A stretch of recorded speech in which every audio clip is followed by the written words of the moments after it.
I just had a voice in my ear saying, I think we're live. I think we are live.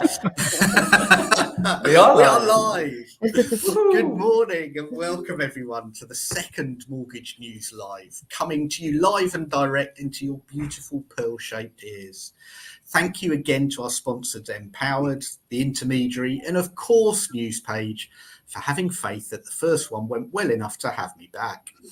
Another packed agenda this morning in a week dominated by sticky inflation, further rate cuts, a couple of rate increases, awful retail sales data, but still a seemingly busy market for brokers. Elsewhere, the government have had their latest bright idea to solve the housing crisis by offering 99% mortgages. Yay! Whilst the whole subject of conditional selling by estate agents has reared up again, taken up by the consumer champion himself, Martin Lewis, in a recent poll. Then we have the whole discussion on AI and tech.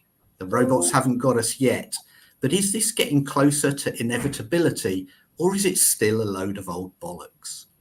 All these questions and many more will be discussed with our lovely panel this morning. We have Stuart Cheetham, who's the CEO of Empowered. Welcome, Stuart. Morning. Raza Sadiq, Head of Operational Risk at Empowered. Welcome, Raza. Thank you. The legendary Ying Tang, CEO of Habito and the author of a very good book, which I have read, Don't Push Too Many Trolleys. Welcome, Ying. Thank you. Morning, everyone. I'll get a percentage of any further sales on that plug. We also have, representing our lovely broker community, Gary Bush, Director of MortgageShop.com. Welcome, Gary. Good morning. Morning. And the wonderful Hannah Bashford, Director of Model Financial Solutions. Hello, Hannah. Good morning. So, right, lots to get through in the next 40 minutes or so. So let's start off looking at the key economic data, because everyone loves a bit of economic data, don't they? So last week we saw inflation edging up a little bit, but it was a blip that doesn't seem to have thrown too much of a spanner in the works, with many lenders continuing to cut, and some of them quite aggressively. But it is a bit of a topsy-turvy environment, isn't it, in terms of some lenders? You know, we've seen swap rates actually increase a little bit, and I hear one of the big six is going to hike slightly this week. Stuart, if I can start with you, if I can, what's your view on the environment at the moment where inflation is concerned, and how is it affecting you in terms of pricing? Yeah, I mean, I think it just shows you how fragile we are at the moment, really, around the economy and sentiment around the economy. So we obviously saw a blip upwards, which is probably not particularly meaningful, and there's still inflation is still on a downward trajectory. You read all the articles about that, but swaps have actually gone up on the back of that, not materially, but they have gone up on that. I think what we're seeing at the moment is the market is, I mean, remember, a swap curve is a sentimental view of what money is going to cost. It's not a factor. It's not a mathematical equation. It is what sentiment it is in the future. And at the moment, the market's telling us there's going to be rate cuts over the next year or two. That's what it's telling us. And if we see positive movement, I'm sure that's going to be correct. However, in this year of a general election, it's very fragile. If we have some more blips on inflation, if we have some more crazy ideas that create uncertainty, if we have yet again another global event, it can change really quickly and the swap rates can go back up. And immediately what you'll see is mortgage rates will go back up. What we've seen from lenders overall, though, is really, really aggressive pricing. So they've come into the marketplace, rates have come down, they've hedged a position, they've got cheap money relatively at the moment, and they're pricing down like that. And if you look underneath the bonnet of margins, you've probably never seen such thin margins in the last 12 months. It's really super, super aggressive. They're buying market share up and stuff like this. So until we actually see a change in sentiment, positively, negatively, or an actual change in the base rate, I think we're pretty much at a low of mortgage rates. Should they be going up? rationally, they should absolutely be, mortgage rates should absolutely be going up at the moment. And they probably will do if swap rates stay where they are over the next 6 weeks. Not materially, 10, 15 basis points, something like this, but they should be going up with a reflection of what's going on in the marketplace. Whether this market acts rationally is a completely different question, though. So we might not see that because lenders will continue to squeeze their own margins because they're buying market share at the moment. So that's kind of backdrop. For us personally, it's an incredibly difficult time to price. We are pretty competitive, I would say, across the piece. To maintain that's very hard. Maintaining margins incredibly difficult at the moment, and staying competitive is a challenge for us at the moment. Yeah, it's interesting, and actually, if you counter that inflation stuff with the latest retail sales data that's come out, which was pretty woeful, really. Could that be a good sign for borrowers? Because it's basically highlighting to the Bank of England the real state of the economy on the high street, and there's a lot of people who say, "Oh, the Bank of England are out of touch. They don't really understand what's happening out there." There's a report that there'll be nearly 50,000 businesses which are close to insolvency, which is another reason for no more base rate hikes.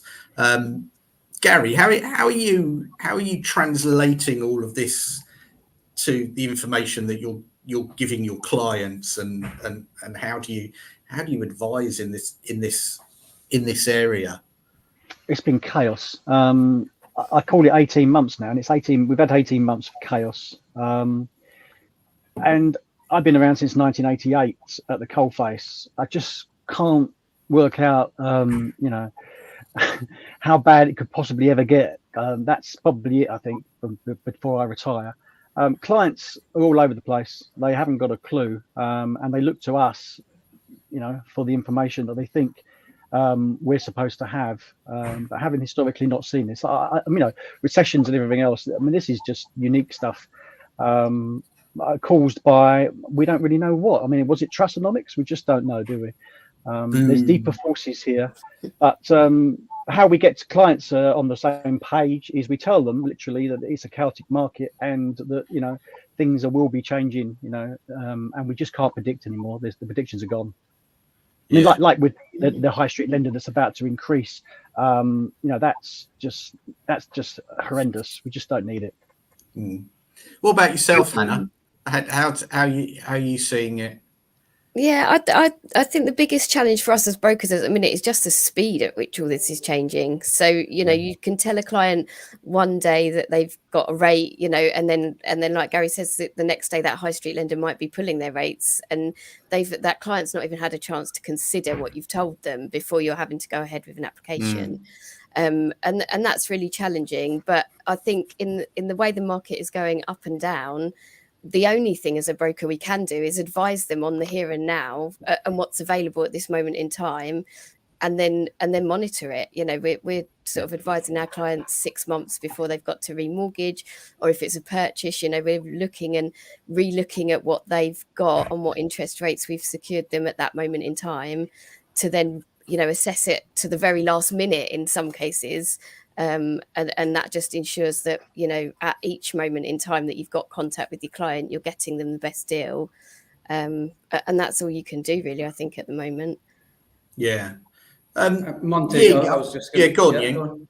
No, I was just going to chime in and say, Gary referred to it as chaos, and I know you've been a big advocate of mental health within our industry, and it shouldn't go unnoticed how hard mortgage brokers are working tirelessly to work for their customers, and the challenges they have when through no necessarily faults of lenders, but when rates are pulled at short notice, and you're getting pressure from getting commitment to those rates before they go up by significant amounts sometimes. And certainly within the world of Habitat, I see how hard the mortgage advisors and mortgage experts work. And you've got to take your hat off, over the last 12, 18 months, in this environment has been really challenging. And, it's really good that we're much more vocal about support within our industry from a mental health perspective, because, I have seen a lot of people burn out in brokers in the last 12 months. And, on a one-to-one basis, supporting other colleagues, friends, and advisors within the industry, there's a lot of cracks underneath, and we need to look at that closely. Yeah, that's interesting. You mentioned that because where I am at the moment. Sorry, Monty. Sorry, Stuart. Just to put a data point on this, if you look at our completions in December, 80% of them were completed on a rate they weren't submitted on. Yeah. That's a great stat. That's crazy. Wow. 80%. That's a brilliant stat. Gosh. Yeah. Actually, that's not a brilliant stat at all. No. No, I know. It's not brilliant. The meaning of it isn't. It's an interesting stat. You know why that's not a brilliant stat? For two reasons. Yeah. For two reasons. That's because there's a huge amount of broker rework going on there. Yeah. And that doesn't necessarily mean that's just one rate reduction. No, exactly. No, exactly. But also that's cost the lender money because they bought money at the wrong position because they're only going down, they're not going up. So the good news for consumers is they've got like a cap on this. They can never you advise a rate 6 months out and it will never go higher. It can only go down at that point because the mortgage charge has guaranteed this. But that means that's a cost. Someone's paying for that. That's a free option for a consumer, and lenders are paying for that. And ultimately, that's going to wash through into higher rates longer down the line for mortgage borrowers at the moment. And it's a good thing. It's just a reflection of how the economics of that work. Yeah. But that is the extent of it at the moment. Yeah. And I was looking at our queue earlier, Monty, and about 30% just today.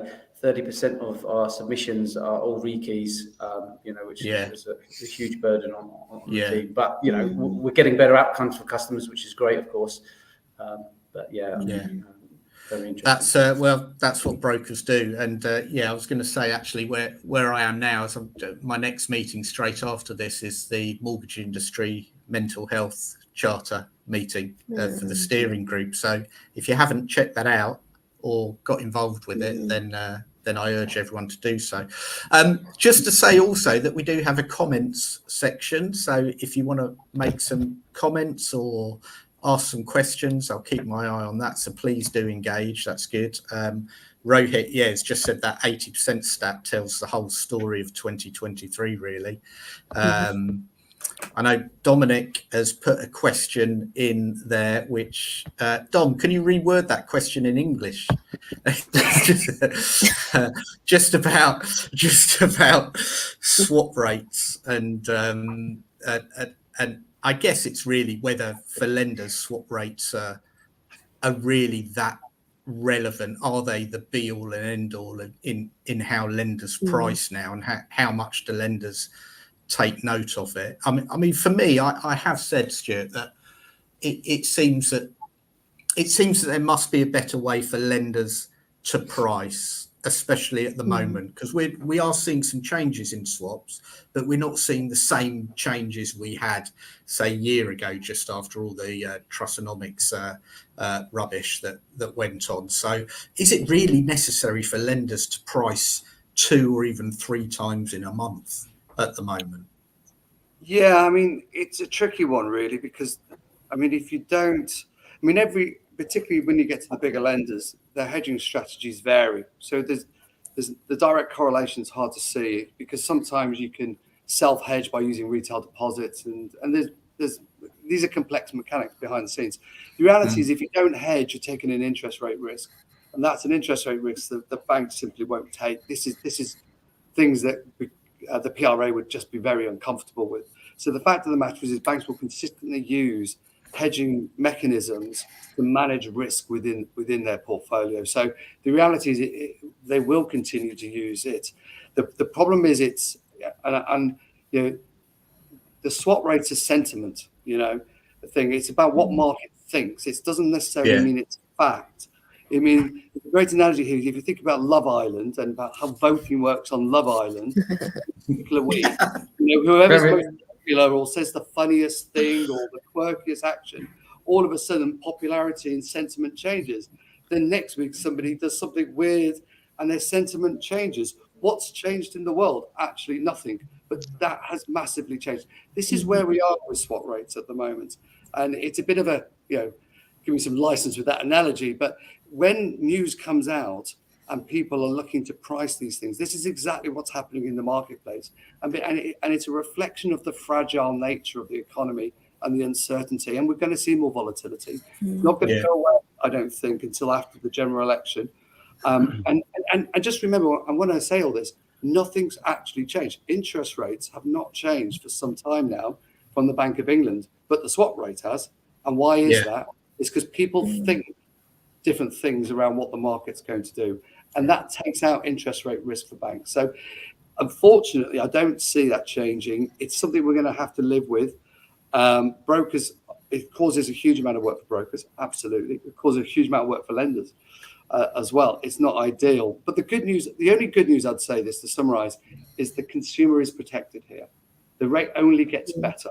And it's causing work for us as an industry, but at least we know the end customer is getting the best possible deal through there, particularly if they're working with a good broker that is actively looking at these things. Okay, very good. Thank you. And talking of elections, the government's latest brainwave is all around, let's offer 99% mortgages. And, I guess with, you've got a smaller percentage of younger voters looking set to vote Conservative in the next election. You can see why the government is finally keen to address one of the key areas that younger voters are concerned with. And it is about time that housing comes front and centre. So I guess, in theory, 99% mortgages could help some people struggling to save a deposit, but there's so many questions around affordability calculations, interest rate costs, capital adequacy rules for lenders. Will it be subsidised by the taxpayer like the Help to Buy scheme to help entice lenders offer them? And will they just increase house price inflation because it's another demand-sided policy? Hannah, what are your thoughts on this latest brainwave? It baffles me, if I'm honest. I mean,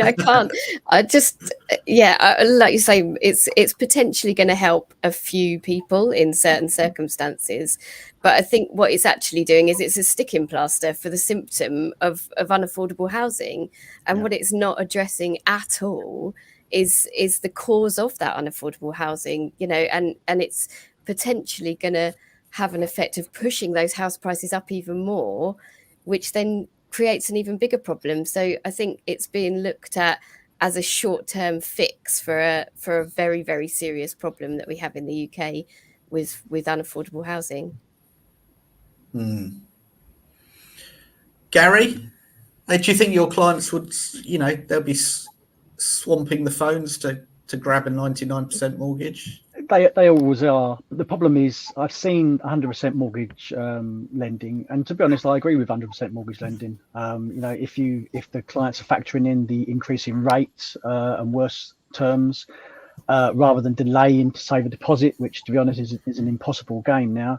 I think 99% is just a gimmick, but we know personally that lenders are about to go to 100% anyway. The government just needs to sort of focus on low-cost housing and building, decent properties that aren't. I mean, Help to Buy didn't do anything for the industry apart from increase the property prices on those new properties.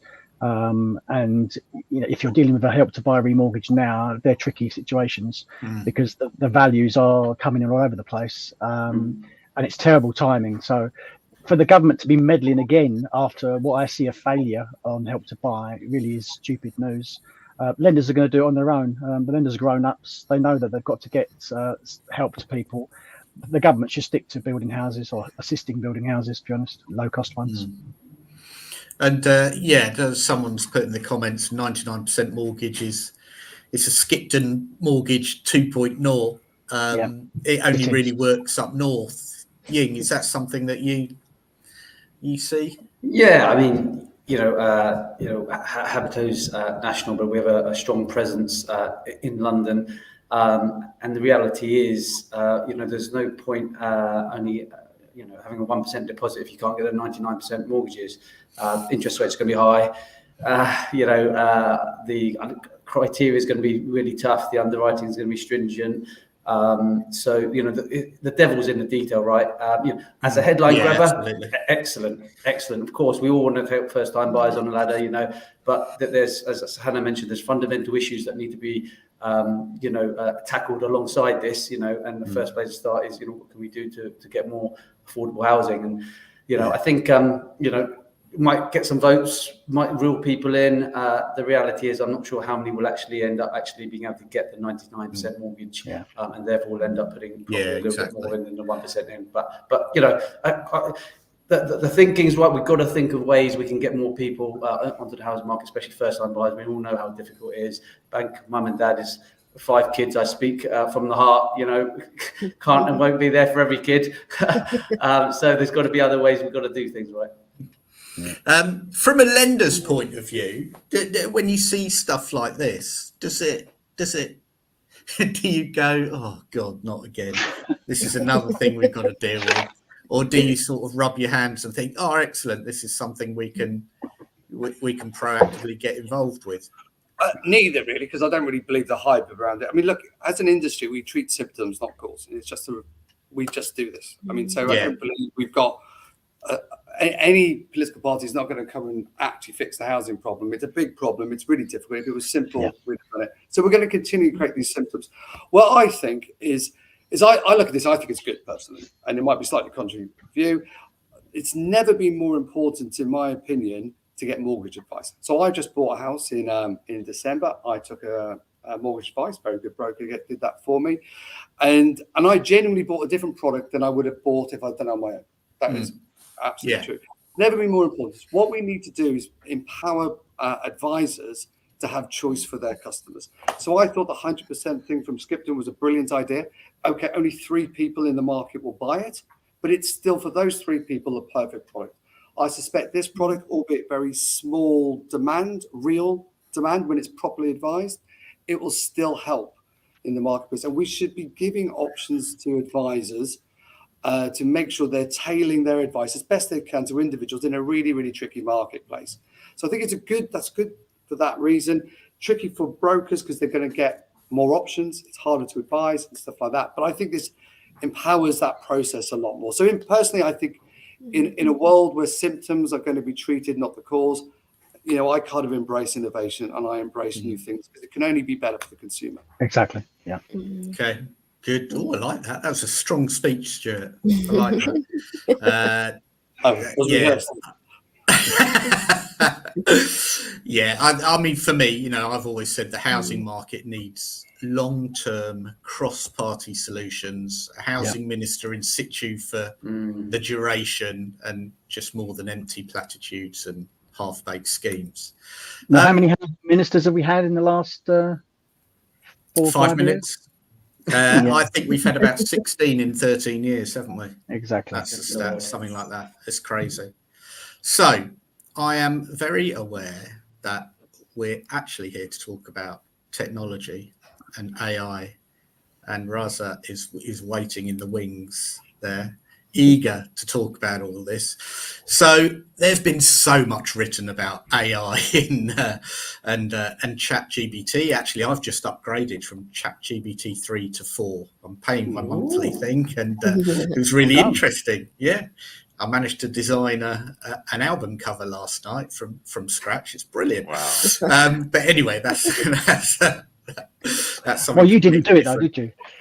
No, I didn't do it. No, I just put in the it took about facilitated. 2 seconds. Yeah, I facilitated it. So yeah, I'm claiming it. So there's been so much. The problem with all the technologies, you hear so much. It's really hard, especially for us as brokers, to really know what's truth, what's fact, what is going to happen, how is it actually going to be used to support brokers, and what's the future. So Raza, if you could just give an overview of Empowered's criteria GPT, what does it do? How are you working it? And what's the idea behind it to make processes efficient for brokers? Well, I think the main thing we need to look at is the outcomes of what we've actually achieved as a firm. And what the criteria GPT does is allows us to answer a lot of the questions that are asked by the brokers right at the beginning. So, and what we've done is we've made sure that all of those answers are correct, legitimate, and it's being answered correct. Those questions are being answered correctly. So there was a huge testing phase that we went through to make sure that that was actually done properly. The governance piece was a critical factor. We made sure that was tested across the firm internally and with a limited amount of broker communities. Once that happened, make sure that those questions are being properly answered, we then went live with it. And it's really been amazing what we've been able to achieve. When Stuart will talk about some of the numbers. They're fabulous. But with regards to just generally seeing that 54% of all our queries are now being managed through that process, allowing our broker sort of support teams to do much more proactive work. So instead of being reactionary, they're becoming much more proactive, enabling the journey that the broker's going through with the customer to be that much better and quicker. I mean, going back to what everybody's been talking about with regards to the chaos and the cost element and the margins, as Stuart was saying, so thin, this becomes even more important for people to take this on and do it right in a right way. I think the main thing where I'm coming from an operational risk point of view, is we should do it in the right way. So I'm Stuart's control person. So to speak. That's a big job. So how do you police this thing then? Because we've seen so many comments about AI is dangerous. How do you actually police it?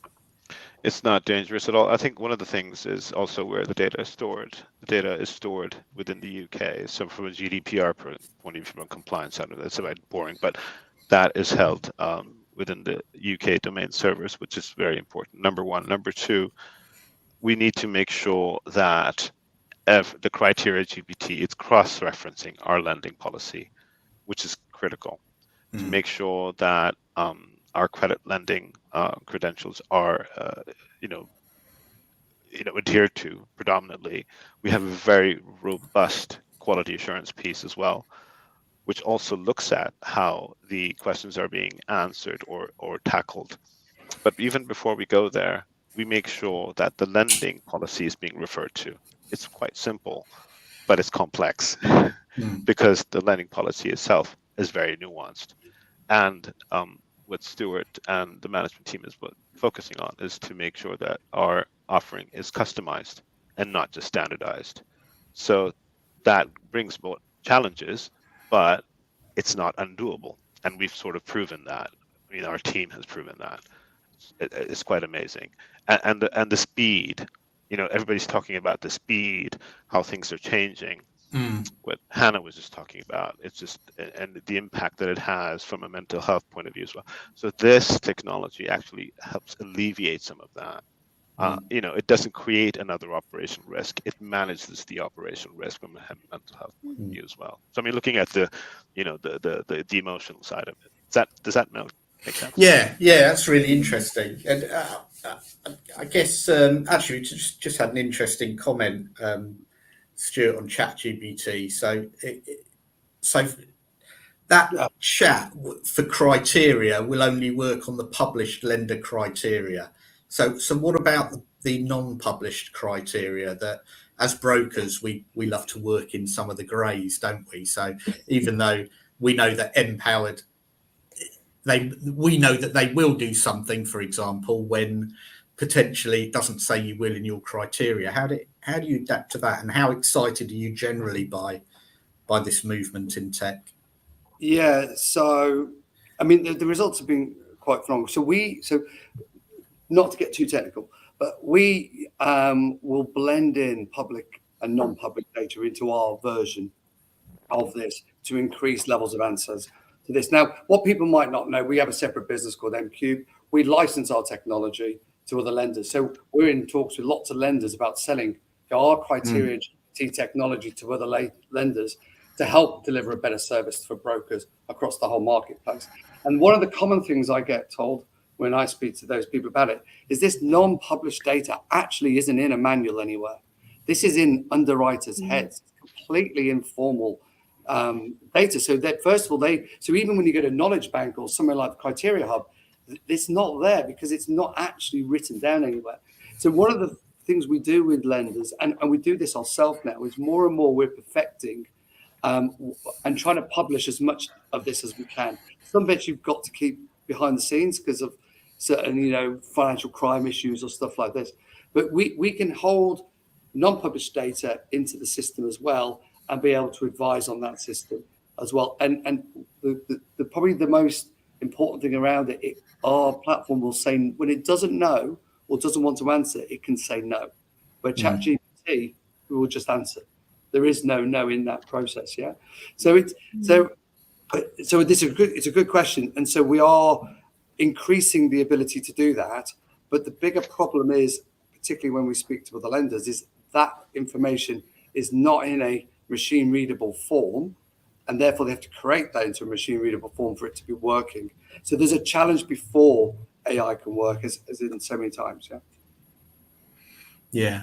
So from a broker's perspective, how Gary or Hannah actually, or Ying, how do you approach all this technology? Are either of you using it? I know Ying, obviously, Habito were born in a crest of we're going to change the world, and I know things are very different now of what you're doing. But actually, I'm interested on the ground. Maybe Gary, from what are you using now, technology-wise, to make things work better, and what are you excited about, and what are you fearful about? No fear here. Excited is all I am, really.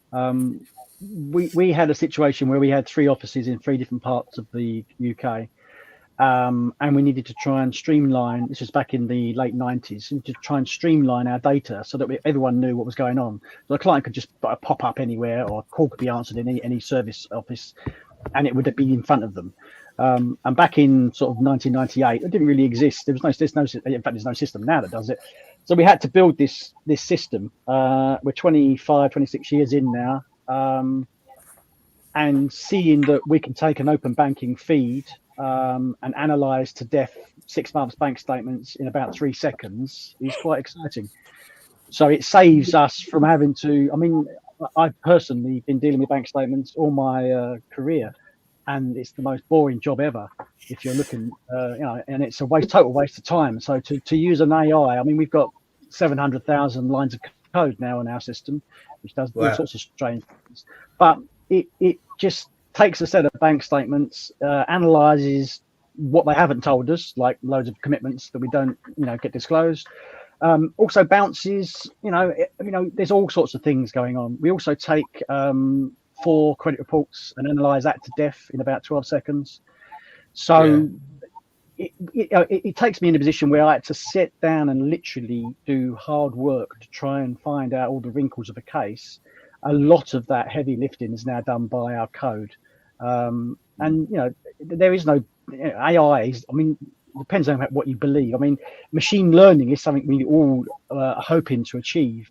AI is just, we tell it what to do, we give it some fences to work inside, and it goes and does it. It's not really taking over the world, it's just making our jobs much easier. But for a broker perspective, all the boring stuff can be taken away quite easily.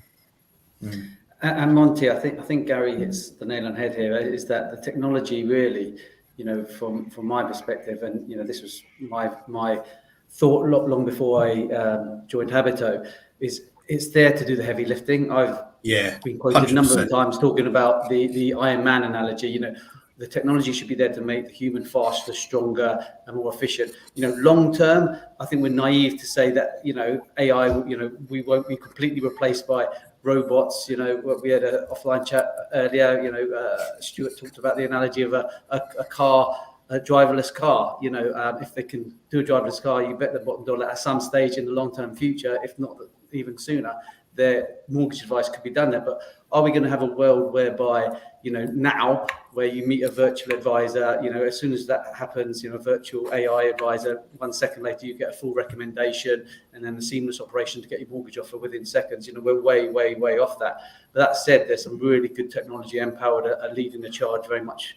From a lender's perspective, we're trying to do a lot at Habito as well, to make that process quicker and more efficient. And there's a lot of repetition that goes on in our broker world, and there's a lot of duplication of entry. That's unnecessary.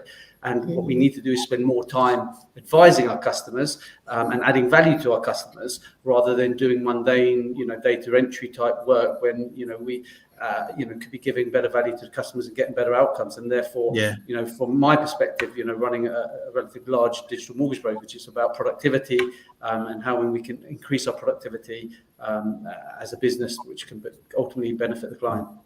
Yeah. So do you think we will ever automate brokers? There's a rumor that someone in our news page chat is actually a bot, but is there only a rumor? Only a rumor.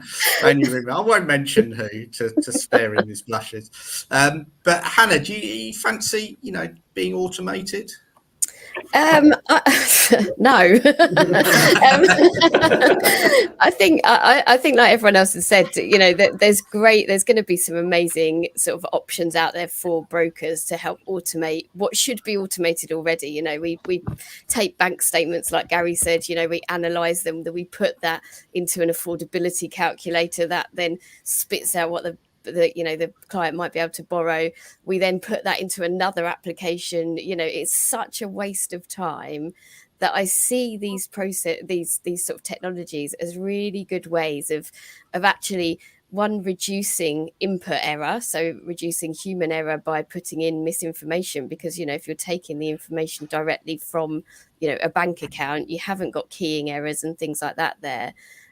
So I see these things as really good, but I don't see that we're going to ever be complete. Well, not ever, like Yin said. I don't think there's I'd be misinformed to say that it's never going to happen. But I think for the foreseeable future, we're definitely going to be there. And I think, like Stuart was kind of hinting at, those grey areas for underwriting and the exceptions that we call up our BDM and go, look, it doesn't quite fit with criteria. If a bot was telling us no, we're in the situation of computer says no all the time. So I think that side of things is where we add value, and we can have those conversations, and you need the human input. I mean, I don't know about you guys, but the last 18 months, there's been a lot of counselling that I've done with clients as well, lots of that mental health side of things as well. It's just simply not there with AI. You don't get that human empathy and the value that we can add there, and the reassurance and everything. So yeah. Yeah, and what about Russell, from using AI or Stuart from other side of things in terms of marketing? Is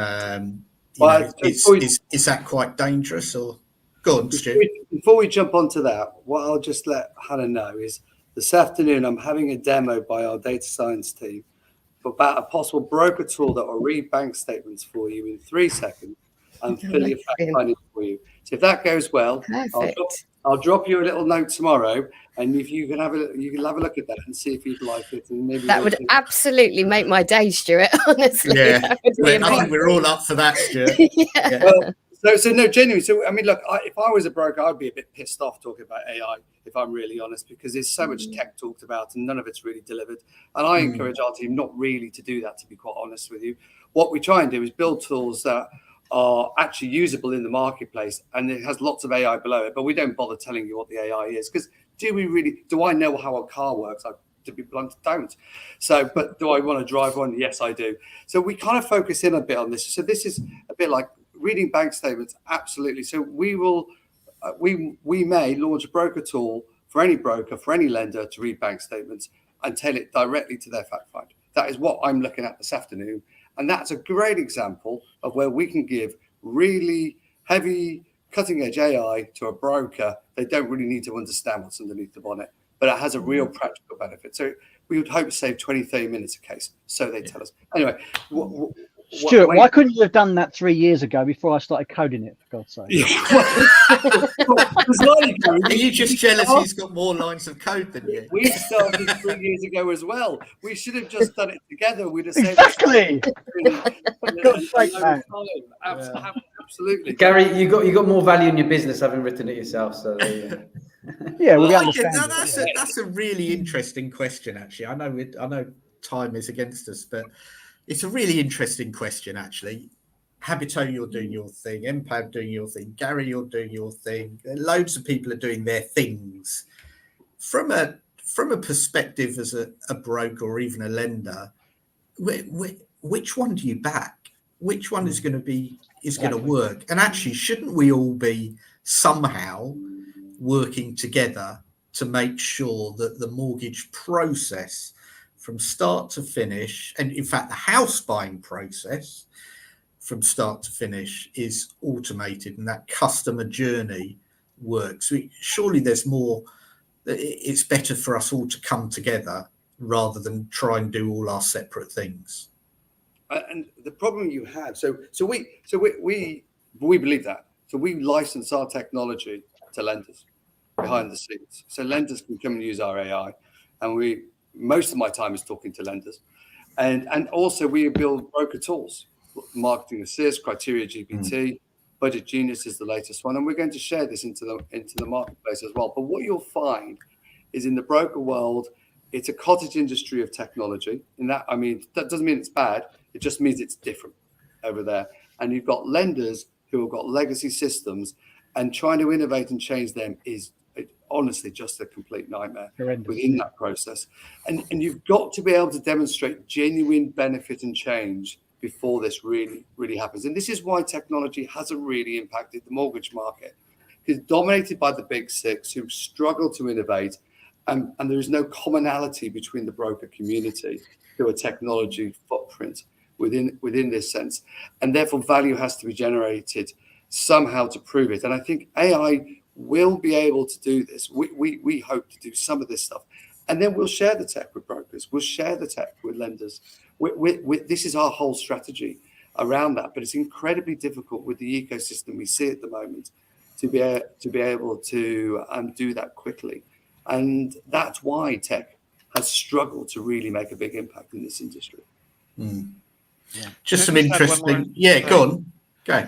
To what Stuart just said. So Stuart, apart from legacy systems, he's so right. It's also the legacy thought in a lot of these firms that they don't think intuitively with AI. So this is where Stuart's encouraged all of us, both from the second line as well as the first line, but for the second line to work more cohesively with the first line to make sure that compliance, for example, helps Marketing Assist, make Marketing Assist that much more effective for the broker community. So we're seeing a lot of uptake in the Marketing Assist, but the more helpful hints that we can enhance it from an MCOP Mortgage Code of Conduct, sort of the compliancy rules side of things, it becomes that much more powerful.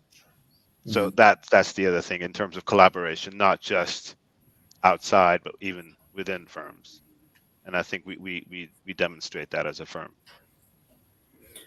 So some interesting comments here, just to pick up on the feed. Some upfront information for estate agents coming down the line. Upfront Rick's home survey data can feed in, so you'd be able to get decision in principle for a property as well as a person. And just some comments. Yeah, a bot could replace the human input certainly on purchases when offering, or should be offering, far more than mortgage advice. But algorithmic advice is not advice and never will be. The only AI that can give advice is actual intelligence. I like well that. done, Mike. Thanks for that, Mike. I like that. I might steal that quote. That's really interesting.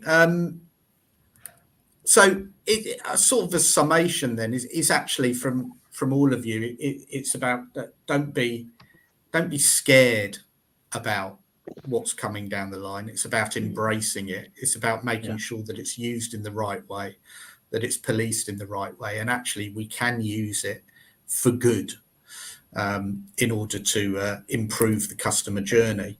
Actually, Monty, can I just say, I'd say it differently. I think it's the industry's responsibility to allow brokers and the users to use it seamlessly. They should not have to think about the change. That's the most important. We can't expect people to adapt things that are complicated, or no one will understand AI like the data science. It's not their job. Our job is to make it so easy but you don't have to think about the change. That's the key point, and that's what will make a real difference within the marketplace. I say to the team here, there's only one measure of success. That's when the mortgage broker tells us it works. That's our only benchmark here. Absolutely. So, and that's how we try and live that. And there's room to improve for us to do that. Yeah. Thank you for that. Gary, any last words of wisdom from you generally? I mean, if I look back at the last 18 months without our systems, it would have been an absolute nightmare. I do sympathise with paper-based brokers. I do understand why they are paper-based, because there are no systems, and the industry for technology is poor if it exists, and disjointed is what we all get. You know, really the industry needs to understand that we don't want to keep buying 10, 15, 20 different £20 a month contracts. We want to really have the whole thing integrated into one bit of kit. 100%. And then data transfer from, you know, you'll have a long-standing arrangement with a software provider, and then, you know, a new system pops up and you can't transfer your data across without a fortune of cost. The industry really is not helping itself, which is why I've spent all this time and energy focusing on tech rather than really trading. And now we're looking at trading because we've got kit that saves us time and has dropped our staffing levels from 26 down to about 5. So we can now look ahead of the journey of, you know, I don't have to have the expense of people and the excuses of sickness and holidays because the code's always there for me. So, Hannah, what about yourself? Any last words? Yeah, I think I just agree with Gary there. You know, as a non sort of tech expert, as it were, at this stage, it would be nice to know that there's systems out there that we don't have to plug and play with 20 different options, and we're not subscribing to, you know, 20 different systems that should all be working together to offer a complete seamless customer journey. Because at the end of the day, this is about the experience that the customer gets. And, you know, our expertise sits at the back of it to give the advice. But, you know, at the end of the day, our customers use us for our processes, our expertise and the experience that they have. So if we're having to, you know, mess about and use different tech that does different things that could actually be there used cohesively and give them a much better experience and help more people, then I think that for me is where I'd like to see it going, and there'd be a bit more potential sharing, like Stuart's saying, you know, and more joined up thinking, as opposed to everyone's sitting their own stall out and, you know, championing for themselves. It, you know, we need to be a bit more cohesive. Yeah, totally agree. Ying, you can have the final words. We need to embrace technology, but it's not going to be replacing us mortgage brokers anytime soon, but it will make us better, hopefully, and we should embrace that. And the key takeaway for me is collaboration. You know, I've been on panels and chats like this for too long talking about technology. And we as I know you haven't wanted even longer. There's not enough that's done, you know, there's not enough collaboration. You know, we need to sit around a table, get talking, get collaborating, and really have a real focus of how the industry can move forward. I'm certainly up for that. I know others will be up for that, and but we've got to do it and execute and stop talking about it. Yeah, absolutely. Well, yeah, well done. Thank you, everyone. Yeah, we look forward to seeing the latest developments from Raza and Stuart. It'll be really interesting to see. Thank you. Thank you, Stuart. Thank you, Raza. Thank you, Ying. Thank you, Gary. Thank you, Hannah. Thank all of you for watching, listening. An article about this live will appear on the Intermediary. I encourage all of you to get involved with Newspage. As I said before, the more voices we have out there, the better. It's really important that as brokers on the ground, we make our voices heard.